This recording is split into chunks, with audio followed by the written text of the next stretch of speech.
Olá, meus irmãos, olá, minhas irmãs. Mais uma vez aqui nós estamos para dar continuidade ao nosso estudo a respeito do Evangelho segundo o Espiritismo. Hoje estaremos dando conclusão ao capítulo 9 do Evangelho segundo o Espiritismo, que é Bem-aventurados os que são mansos e pacíficos. Vamos ver então, vamos lá, vamos ao nosso estudo, nossas reflexões. A paciência.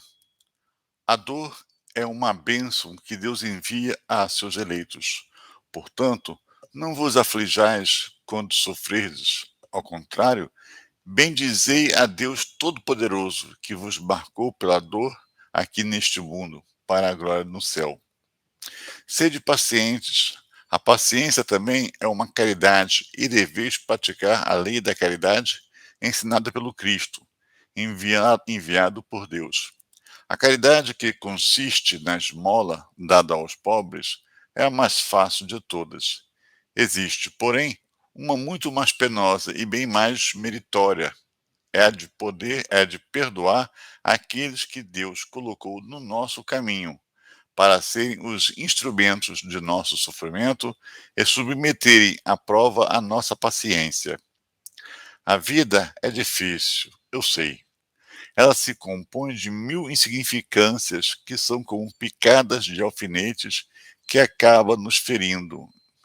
É preciso, no entanto, olhar os deveres que nos são impostos e, por outro lado, as compensações e consolações que percebemos. Então, constataremos que as bênçãos são muito mais numerosas do que as dores.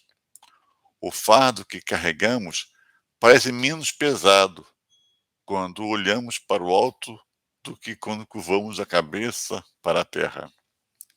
Coragem, amigos. O Cristo é vosso modelo. Ele sofreu mais do que qualquer um de vós, e nada fez que pudesse ser reprovado, enquanto que tendes que espiar o vosso passado e vos fortificar para o futuro. Portanto, sede pacientes, sede cristãos. Essa palavra resume tudo. Um espírito amigo, Havre, 1862. Continuando então, obediência e resignação. A doutrina de Jesus ensina por toda parte a obediência e a resignação. Duas virtudes que acompanham a doçura e que são muito ativas, embora os homens a confundam erradamente com a negação do sentimento e da vontade. A obediência é o consentimento da razão, e a resignação é o consentimento do coração.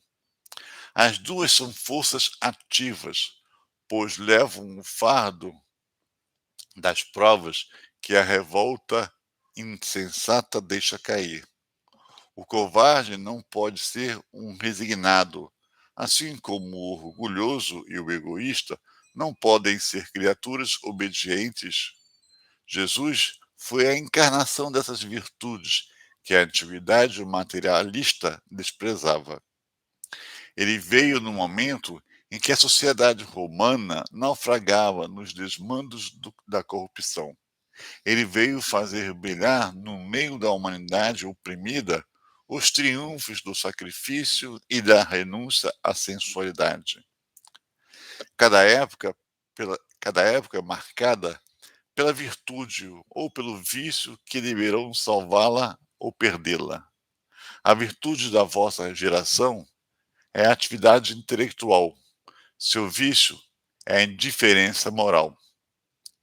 Digo somente atividade, porque o gênio se eleva de repente e descobre sozinho os horizontes que a multidão só verá depois dele, enquanto que a atividade é a reunião dos esforços de todos para atingir um objetivo menos brilhante, mas que prova a elevação intelectual de uma época. Submetei-vos ao impulso que viemos dar aos nossos espíritos, aos vossos espíritos. Obedecei à grande lei do progresso, que é a palavra da vossa geração. Infeliz do espírito preguiçoso, daquele que fecha o seu entendimento. Infeliz dele, porque nós, que somos os guias da humanidade em marcha, o chicotearemos e forçaremos a sua vontade rebelde, com o duplo esforço do freio e da espora. Mais cedo ou mais tarde, toda resistência orgulhosa deverá ceder, mas bem-aventurados os que são mansos, porquanto ouvirão docilmente os ensinamentos. Lázaro, Paris, 1863. Continuando, a cólera. O orgulho faz com que a criatura se julgue superior ao que é realmente e não suporte passar por uma comparação que possa rebaixá-la. Faz também com que se considere de tal forma acima dos seus semelhantes, seja em aptidões, seja em posição social, seja em vantagens pessoais, que o menor paralelo a irrita e a fere. E então, o que acontece? Ela se entrega à cólera. Procurai a origem desses acessos de demência passageira que vos fazem perder o sangue frio e a razão e vos assemelham ao bruto. Procurai, e quase sempre achareis o orgulho ferido como base de tudo. Não é o amor próprio que, ferido por uma contradição, vos faz rejeitar observações justas e prejudicar com cólera os mais sábios conselhos? Até mesmo as impaciências causadas por contrariedades, muitas vezes pueris, depende da importância que atribuis à personalidade, diante da qual julgais que todos se devem curvar. Não se desvario, no seu desvario, o homem colérico se revolta contra tudo, desde a natureza bruta aos objetos inanimados que ele quebra, porque não lhe obedecem. Ah, se esses momentos ele pudesse ver a sangue frio, ele teria pena de si mesmo, ou se acharia bem ridículo, que julgue por aí a impressão que deve causar nos outros, ainda que seja por respeito a si mesmo. Ele deveria se esforçar para vencer uma tendência que o faz digno de piedade. Se pensasse que a cólera não serve para nada, que altera a saúde, compromete até a sua vida, ele perceberia que é a sua primeira vítima. Mas existe ainda uma consideração que deveria detê-lo: o pensamento de que torna infelizes todos aqueles que o cercam. Se tem coração, não deve sentir remorsos por fazer sofrer as pessoas que mais ama? E que remorso mortal não sentiria se, em um acesso de fúria, cometesse um ato do qual tivesse que se arrepender por toda a sua vida? Em suma, a cólera não exclui certas qualidades do coração, mas impede que se pratique muito mais o bem, permitindo que se possa fazer muito mais o mal. Isso deve ser suficiente para induzir o homem a empreender esforços para dominá-la. O espírita, aliás, é induzido a isso por outro motivo, o de que a cólera é contrária à caridade e à humildade cristãs. Um espírito protetor, Bordeaux, 1863. De acordo com a ideia completamente falsa de que não pode reformar a sua própria natureza, o homem acredita que não tem obrigação de fazer esforços para se corrigir dos defeitos nos quais ele se compraz voluntariamente, ou que, para serem eliminados, exigiriam muita perseverança. É assim, por exemplo, que o homem com tendência à cólera quase sempre se desculpa por seu temperamento. Em vez de reconhecer a sua culpa, ele transfere a falha para o seu organismo, acusando dessa forma a Deus por seus próprios defeitos.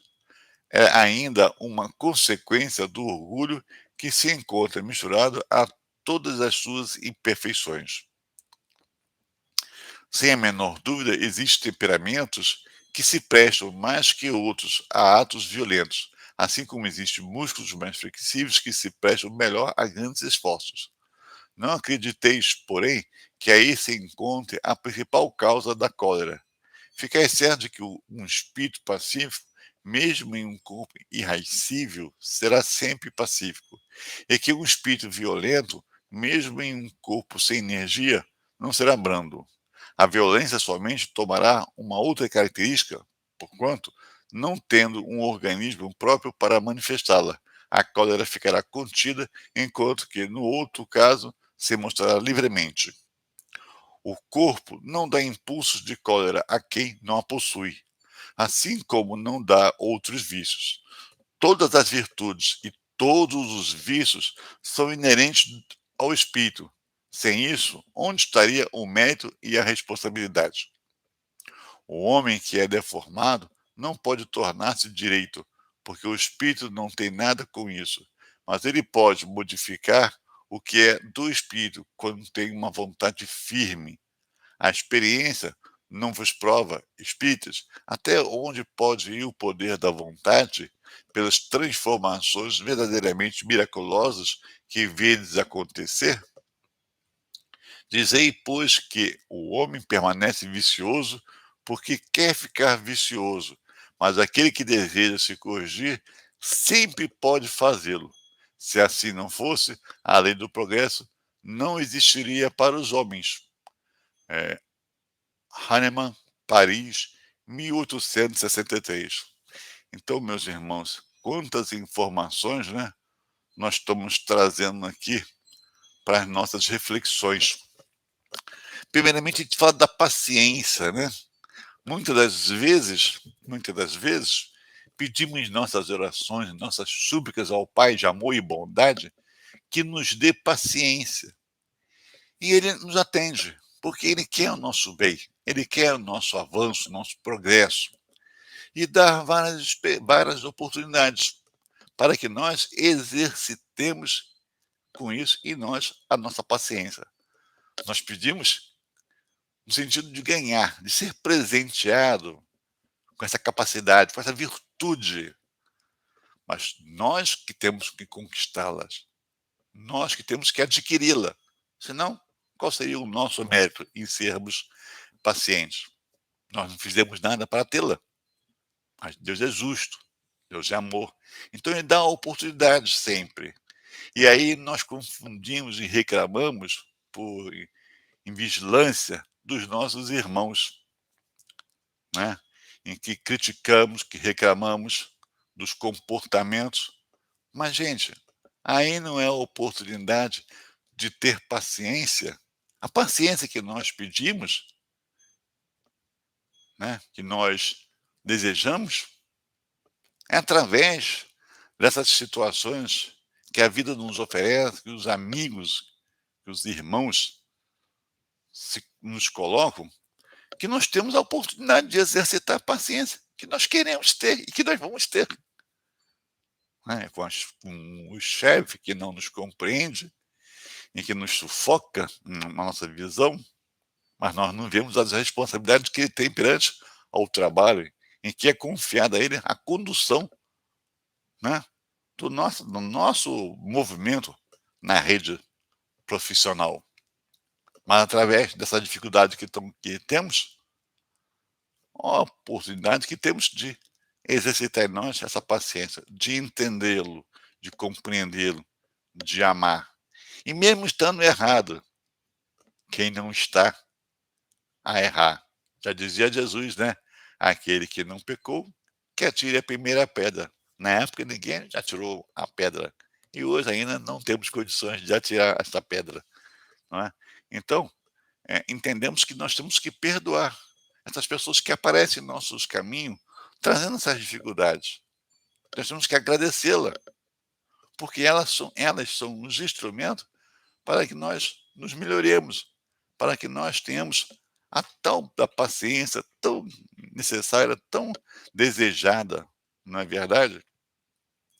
E aí também vem se colocando para a gente a questão da obediência e resignação, que como o próprio texto coloca, né, nós entendemos diferente. Nós entendemos como se fosse uma negação da nossa própria existência, da nossa própria maneira de ver a vida, mas não é isso, né. A obediência, vou até pegar a colinha aqui do texto, a obediência é o consentimento da razão, a resignação, o consentimento do coração. Então a gente obedece, né, à nossa razão. Assim fez Jesus, né, obedecia ao Pai. E o Pai é o quê? Senão a razão. É a perfeição em sua maior expressão. Então Jesus era obediente, era a razão ao Pai. A resignação é o consentimento do coração. Palavra do texto que nós trouxemos aqui para a reflexão hoje. Meus amigos, você veja Jesus, hum, que passou por tudo que ele passou, mas foi obediente, porque olha o coração no sentido do amor, amar a todo mundo. E ele não falou para nós, amar a Deus sobre todas as coisas e o próximo como a ti mesmo. Então, quando se ama, é o coração, né? Entendendo que o outro tem as suas dificuldades, entendendo que eu preciso fazer alguma coisa para auxiliá-lo. É meu irmão, está na luta, está na batalha, está nas suas quedas e nos seus levantamentos, assim como todos nós.